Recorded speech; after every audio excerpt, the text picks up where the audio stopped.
ओम शांति। आज एक और मुरली हम पढ़ेंगे जो है 31 नवंबर 1971 की। इसमें शिव बाबा कहते हैं, अनुभव की विल पावर द्वारा माया की पावर का सामना। अनुभव की विल पावर, अनुभव की पावर क्या है? अनुभव यानी अपने आप को अनुभव करना कि मैं कौन हूं और वो परमात्मा कौन है। जब आप ये जान पाएंगे तो वो विल पावर आपकी क्रिएट होगी।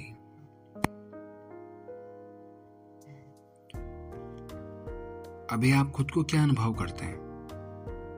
एज अ आत्मा अनुभव करते हैं या एज अ सोल अनुभव करते हैं? आत्मा या बॉडी?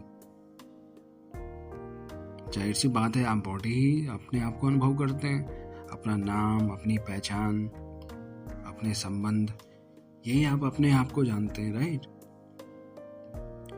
लेकिन आप ये जो हो वो आपकी पहचान ही नहीं है। हैरानी हुई ना जान के? वो आप हो ही नहीं, आप हो एक आत्मा। और जब जान लिया, वो अनुभव किया, तभी आप परमात्मा को जान सकते हो, क्योंकि वो है परमात्मा, आत्माओं में परम, सुप्रीम। तो आत्माओं में परम है, वो बॉडी में परम नहीं है। परमात्मा की कोई बॉडी नहीं है, कोई अंग जैसा, मनुष्य जैसी बनावट नहीं है परमात्मा की। तो जब आप आत्मा को जानोगे कि आत्मा दिखती कैसी है, उसके गुण क्या हैं, क्या लक्षण हैं, तभी आप परमात्मा के गुण लक्षण जान पाएंगे और परमात्मा क्या कर सकता है, क्या नहीं, ये भी आप समझ पाएंगे। तो यही जो अनुभव है, इसी अनुभव द्वारा माया की पावर का सामना कर सकते हैं। फिर अब माया क्या है? काम, क्रोध, लोभ, मोह, अहंकार, जो ये है ना विकार, ये माया के ही अलग अलग रूप है और इनका सामना हमें करना होता है। तो आज का जो टाइटल है वो यही है कि अनुभव की विल पावर द्वारा माया की पावर का सामना।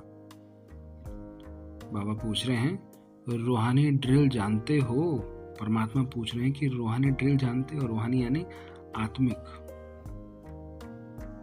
ड्रिल जानते हो? जैसे शारीरिक ड्रिल के अभ्यासी 1 सेकंड में जहां और जैसे अपने को मोड़ने चाहे वहां मोड़ सकते हैं, है ना? अगर हम बॉडी के इतने हैबिचुएट हैं, मतलब फुल बॉडी हमारी फ्लेक्सिबल है, तो हम 1 सेकंड में जहां चाहे वहां मोड़ सकते हैं।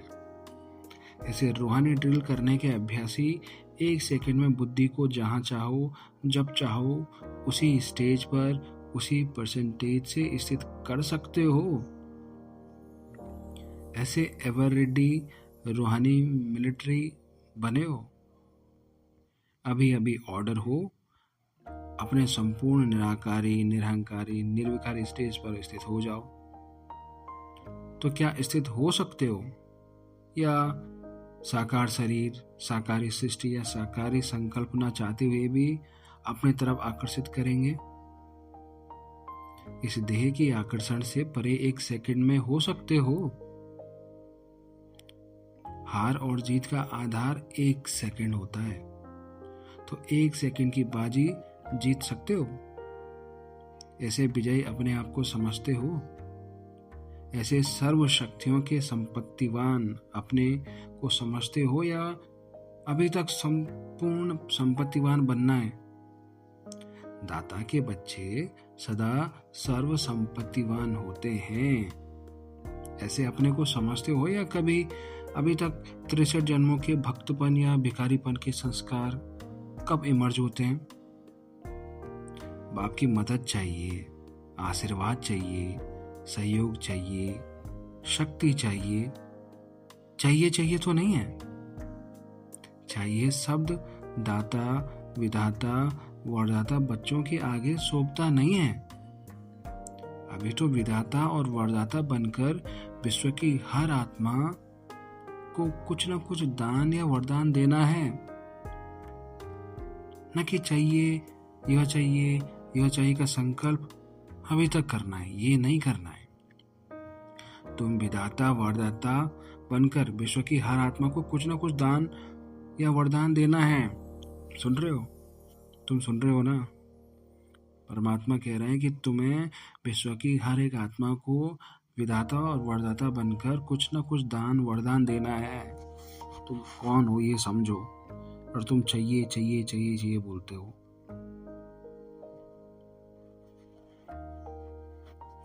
मैं ये नहीं कह रहा हूँ कि मैं भी एकदम अलग हो चुका हूँ, नहीं, मैं भी अभी उसी रास्ते पे हूँ। मैं भी कभी आत्मिक स्थिति में होता हूँ, कभी बॉडी कॉन्शियसनेस स्थिति में होता हूँ, मैं भी इसी रास्ते पर हूँ। तो परमात्मा हमें क्या कह रहे हैं कि तुम ही हो जो तुम विधाता और वरदाता बनकर विश्व की हर आत्मा को कुछ न कुछ दान वरदान देते हो।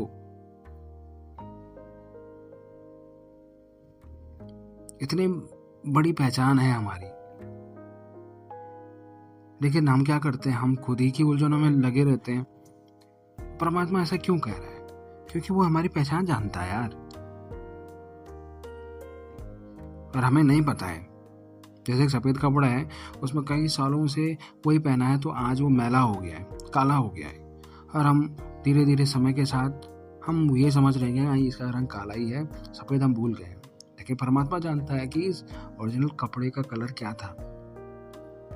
अगर वो जानता है तभी तो हम उसे धुलने का कोशिश करेंगे ना, कि यार ये मैला हो गया है। अब हमें पता ही नहीं है मैला है, हम तो ये सोच रहे हैं कि काला ही है इसका कलर, तो उसे धोने की कोशिश भी नहीं करेंगे। तो हम अगर खुद को आत्मा ही नहीं समझ रहे हैं, अपनी एक्चुअल पहचान ही नहीं समझ रहे हैं, तो इसे जानने की कोशिश हम क्यों करेंगे?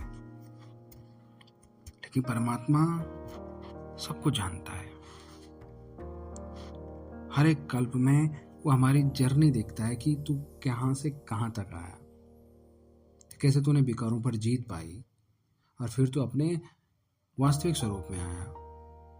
तो परमात्मा ही जानते हैं बस। तो परमात्मा कह रहे हैं कि अभी तो विधाता और वरदाता बनकर विश्व की हर आत्मा को कुछ न कुछ दान व वरदान देना है, न कि यह चाहिए का संकल्प अभी तक करना है। दाता के बच्चे सर्व शक्तियों से संपन्न होते हैं। परमात्मा कह रहे हैं कि तू मेरा बच्चा है, और तू दाता का बच्चा है, यानी देने वाले का बच्चा है, ना कि मांगने वाले का। तो दाता का बच्चा सर्व शक्तियों से संपन्न होते हैं। यही संपन्न स्थिति संपूर्ण स्थिति को समीप लाती है। जो संपन्न स्थिति है ना, ये संपूर्ण स्थिति को करीब लाती है। संपूर्ण स्थिति यानी परमात्मा की जैसी स्थिति है। अपने को विश्व के अंदर सर्व आत्माओं से न्यारे और बाप के प्यारे विशेष आत्माएं समझते हो, तो साधारण आत्माएं और विशेष आत्माओं में अंतर क्या होता है? इस अंतर को जानते हो? विशेष आत्माओं की विशेषता यही प्रत्यक्ष रूप में दिखाई देनी चाहिए, जो सदा अपने को सर्व शक्तियों से संपन्न अनुभव करे, जो गायन है अप्राप्त नहीं कोई वस्तु। वह इस समय जब सर्व शक्तियों से अपने को संपन्न करेंगे, तब ही भविष्य में भी सदा सर्व गुणों से भी संपन्न, सर्व पदार्थों से भी संपन्न और संपूर्ण स्टेज को पा सकेंगे। इसलिए अपने को ऐसे बनाने के लिए ही विशेष भट्टी में आए हो। जो भी अपने में अप्राप्ति अनुभव करते थे, वो प्राप्ति के रूप में परिवर्तन हुए। कि अभी भी कोई अप्राप्ति अनुभव करते हो, ये अप्राप्ति अविनाशी रहेगी ना, यानी कभी ना खत्म होने वाली रहेगी ना। प्राप्ति यानी प्राप्ति बस। जब अनुभव स्वरूप बन गए तो अनुभव की बातें अविनाशी होती हैं। अनुभव का नाश नहीं होता है। सुनी हुई बातें, वायुमंडल के प्रभाव के आधार पर प्राप्त हुई बातें, या कोई श्रेष्ठ आत्माओं के सुनने के आधार पर उस प्रभाव के अंदर प्राप्त हुई बातें अल्पकाल की हो सकती हैं, लेकिन अपने अनुभव की बातें सदा काल की अविनाशी होती हैं। अगर तुम्हें अनुभव हो गया तो वही बातें अविनाशी होती हैं, जिनका कभी विनाश ही नहीं होता है। तो सुनने वाले बने हो या अनुभवी मूर्त बने हो, कि अभी फिर से सुनी हुई बातों को मनन करने के बाद अनुभवी बनेंगे। अनुभव करो तुम हो कौन, इसका अनुभव करो, इसको धारण करो। अगर परमात्मा कह रहा है कि तू शांत स्वरूप आत्मा है तो इसे महसूस कर, इसे धारण कर दे। कैसे मैं शांत स्वरूप, परमात्मा कह रहे हैं कि तू शांत स्वरूप आत्मा है, मुझे तो दिन में गुस्सा भी आता है, चिड़चिड़ा भी रहता हूँ, किसी ने 2 बातें बोल दी तो मैं 4 बातें सुना देता हूँ, तो मैं कैसे हूँ, शांत स्वरूप में कैसे हूँ? परमात्मा कह रहे हैं तू शांत स्वरूप है। फिर वही वाला एग्जाम्पल समझ लो, परमात्मा हमारी एक्चुअल पहचान जानता है भाई।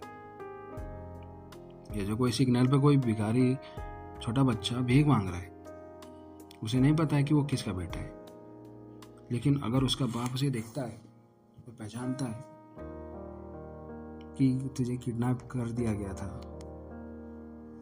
हाँ तू भीख मांग रहा है, तो अपनी पहचान वो भिखारी की समझ रहा है, लेकिन उसका बाप उसे पहचानता है कि तू मेरा बच्चा है, तुझे किडनैप कर दिया गया था, और उसका बाप 1 सेकंड में उसे बताता है कि चल घर चल, तू मेरा बच्चा है। तो 1 सेकंड में उसकी पहचान बदल गई। अब वो समझ रहा है कि हाँ मैं भिखारी था क्या। अब वो ये नहीं समझेगा, वो अपनी पहचान जानता है, लेकिन कुछ समय पहले वो अपने आप को भिखारी समझता कि मेरी लाइफ यही है। तो परमात्मा कह रहे हैं इस चीज को अनुभव करो, लेकिन अपने अनुभव की बातें सदा काल की अविनाशी होती हैं। तो सुनने वाले बने हो या अनुभवी मूर्त बने हो, परमात्मा जो कह रहे हैं इसका ये जो है ना, ये 100% सत्य है। पत्थर की लकीर आप समझ लो कि अभी फिर से परमात्मा कह रहे हैं कि अनुभवी मूर्त बने हो, कि अभी फिर से सुनी हुई बातों को मनन करने के बाद ही अनुभवी बनेंगे। मिले हुए खजाने को अपने अनुभव में लाया है या वहां जाकर फिर लाएंगे? सभी से पावरफुल स्टेज है अपना अनुभव, क्योंकि अनुभव आत्मा में विल पावर होती है। जितना अनुभव करोगे उतनी आपकी विल पावर बढ़ेगी। अनुभव के विल पावर से माया की कोई भी पावर का सामना कर सकेंगे। जितना भी ये काम, क्रोध, लोभ, मोह, अहंकार है ना, इनका सामना हम कर सकते हैं फिर, और सर्व आत्माओं को सदा संतुष्ट भी कर सकते हैं। तो सामना करने की शक्ति से, सर्व को संतुष्ट करने की शक्ति अपने अनुभव के विल पावर से सहज प्राप्त हो जाती है। तो दोनों शक्तियों को अपने अंदर अनुभव कर रहे हो। अगर दोनों शक्तियां आ गई तो फिर विजय बन गए और बनेंगे। ऐसे विजय बने हो। विजयी यानी सपने में भी संकल्प रूप में हार ना हो। जब सपने में हार नहीं होगी तो प्रैक्टिकल जीवन में तो होगी नहीं ना। ऐसे हर संकल्प, हर बोल, हर कर्म विजयी हो, यानी हार का नाम निशान नहीं। ऐसे संपूर्ण निशानी को 1 सेकंड में अपना निशाना बना सकते हो। जैसे जिस्मानी मिलिट्री, यानी जो हम देखते हैं जो मिलिट्री है, वो 1 सेकंड में अगर निशाना नहीं बना, या अगर वो 1 सेकंड में निशाना नहीं बना सकते हो, हार खा लेते। और निशाना ठीक होता है तो विजयी बन जाते हो, है ना। मिलिट्री वाले भी अगर निशाना सही नहीं है तो सामने वाला ठोक देगा। तो ऐसे अपनी बुद्धि को इस निशाने पर 1 सेकंड में ठीक टिका सकते हो। ऐसे एवरिटी बने हो कि मेहनत करने बाद निशाने पर स्थित हो सकते हो। ऐसे प्रयत्न करते करते विजय का सेकंड तो बीत जाएगा, फिर विजय माला के मणके कैसे बन सकेंगे। इसलिए जैसे निरंतर याद में रहना है, वैसे निरंतर विजयी बनो। ऐसी चेकिंग करो कि आज सारे दिन में संकल्प, वचन, कर्म, संबंध, संपर्क, स्नेह, सहयोग और सेवा में विजय कहाँ तक बने। अगर बहुत समय से सदा के विजयी, हर कदम के विजयी, हर संकल्प के विजय बनेंगे, विजयी रहेंगे, तब ही विजय माला में समीप के मणके बन सकेंगे। इतनी सर्विस के बाद भी 108 ही विजय बने हों। कैसे बने? इस पुरुषार्थ से ऐसे सर्वश्रेष्ठ बने तो बहुत समय से सदा के विजय बनेंगे, तभी बहुत समय से यादगार बना सकेंगे। इसलिए अब क्या करेंगे? भट्टी का परिवर्तन यही करना है जो बहुत समय से सदा के विजय बन जाए। ऐसे अनुभव अनेक आत्माएं आप लोगों द्वारा करके जाएं। यह मधुबन अभिव्यक्ति वतन से अव्यक्त स्थिति में स्थित रहने वाले अव्यक्त फरिश्ते व्यक्त देश में विश्व कल्याण के निमित्त आए हैं। आपके प्रवृत्ति वाले आप आत्मा में ऐसा परिवर्तन अनुभव करें। इसको कहा जाता है भट्टी का परिवर्तन।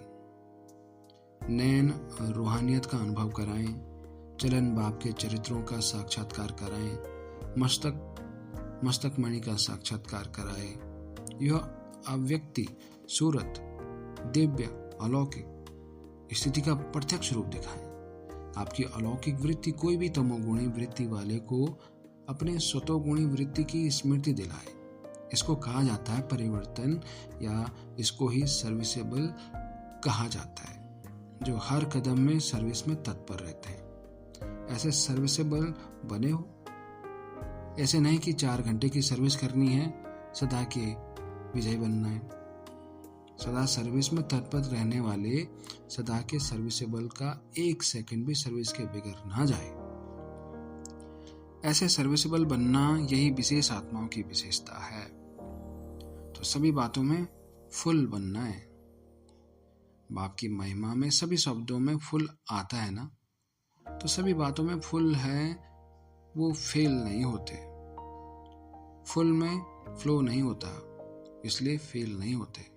ना फेल होते हैं, ना कोई व्यर्थ बातें फील करते हैं। थोड़ी थोड़ी बातें फील करते हो ना, जो फुल होगा वो व्यर्थ बातों को फील नहीं करेंगे, ना फेल होंगे। तो ऐसे तिलकधारी बने हो। सर्व शक्तियों से संपन्न का तिलक अपने मस्तक पर लगाया है। अगर यह तिलक जो सुनाया सदा मस्तक पर नहीं लगा हुआ है, तो याद में भी याद के बजाय क्या करते हैं? याद के बजाय फरियाद करते हैं। लेकिन अभी नहीं करेंगे। फरियादों की फाइल बन गई है। हर एक के फरियादों की फाइल मालूम है कितनी है। तो निरंतर याद में रहने से, निरंतर विजय बनने से, निरंतर सर्विसेबल बनने से फरियाद करने की आवश्यकता ही नहीं होगी। संपूर्ण कमजोरियों की आहुति डालने के लिए भट्टी में आए हो, तो सर्व कमजोरियों की आहुति यज्ञ में डाल दी या अभी रह गई है? जबकि आहुति डाल देते हैं तो अंत में क्या कहते हैं? स्वाहा। फिर आप सभी स्वाहा हुए कि नहीं हुए? जो स्वाहा हो चुके वो बीती हुई बातों को सपने में भी नहीं देख सकते। ऐसे स्वाहा हुए। हिम्मत और उल्लास, ये दोनों ही अभी के रिजल्ट में मेजॉरिटी में दिखाई देते हैं। इसी हिम्मत और उल्लास को सदा के लिए अपनी वृत्ति बनाना। धरती नर्म भी है, फलीभूत भी है, लेकिन अपनी फलीभूत धरती में बीती हुई पास्ट जीवन के विकर्म और विकर्म के कांटे बोने नहीं देना। कांटों को बाप के सामने समर्पण किया। सारों कांटे जो अब तक अंदर होने के कारण नुकसान करते रहते, वो अब बाप के सामने स्वाहा हुए। स्वाहा राख को भी कहते हैं। राख हुई चीज या भस्म हुई चीज फिर कभी भी अपनी धरती में बोना नहीं, यानी स्मृति में नहीं लाना। स्वाहा यानी नामो निशान समाप्त। आज से ऐसे ही समझना कि मुझे सतोगुणी आत्मा के यह संस्कार नहीं है, यानी यह मेरे संस्कार नहीं है। तो जैसे दूसरे के संस्कारों को साक्षी होकर देखते हो, उसे अपने तमो प्रधान स्टेज के संस्कारों को भी ऐसे साक्षी हो देखना, ऐसे समाप्त कर देना। स्वाहा हो गया, ऐसे समझने से ही सदा सफलता को पाते रहेंगे। ओम शांति। Thank you so much.